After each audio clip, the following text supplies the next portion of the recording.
Okay, I'm here with Andrew Ash from the CSIRO at the University of Queensland. And Andrew, what is it about this year? Why are we so worried about wet weather? Well, we're in what's called La Nina type year, and La Nina events are when the ocean temperatures on the other side of the Pacific are much cooler than normal, and conversely, the ocean temperatures on our side of the Pacific are much warmer than normal. So it's the difference between the two, the intersection, that makes it happen? Yes, and the warmer temperatures on our side, there's more energy in the ocean, and that creates the conditions for greater rainfall.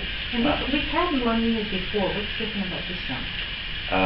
This is a reasonably strong La Nina event, and that's showing up in the strength of the ocean temperatures, but also in other atmospheric indicators.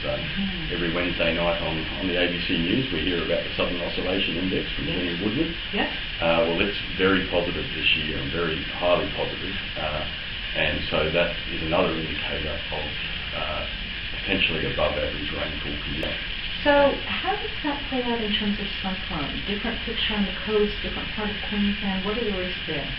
Yeah, so for cyclones, we normally get about 4 each year, or on average about 4 that affect the Queensland region. But in this sort of La Nina year, we're thinking there might be more than 6 to 7 cyclones, and a very high probability, 80 to 90% chance of more cyclones than average.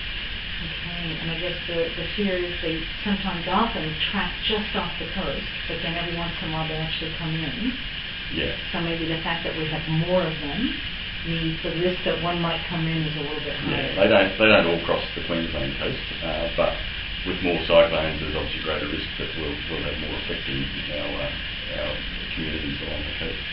And you're seeing some of the kind of storm surge risk already showing up in terms of the seasonality, especially farther out in the Torres Strait? Yeah, that's not so much associated with this particular type of season. Okay. It's more in Torres Strait. They have annually king tide events, and sea level rise that we've experienced over the last half century or so, the 20 centimetres or so of sea level rise is adding on top of those king tide events to inundate areas that haven't previously been inundated. Because it's so flat, so that amount with the king tide is the combination of the events, not sea level rise on its own, that's causing the issues. And I guess that's the concern going forward. If we continue to rise with so much population in southern Queensland as well, that combination might actually begin to have an impact. Yes, so that's a real concern for the future. Thank you very much. Okay.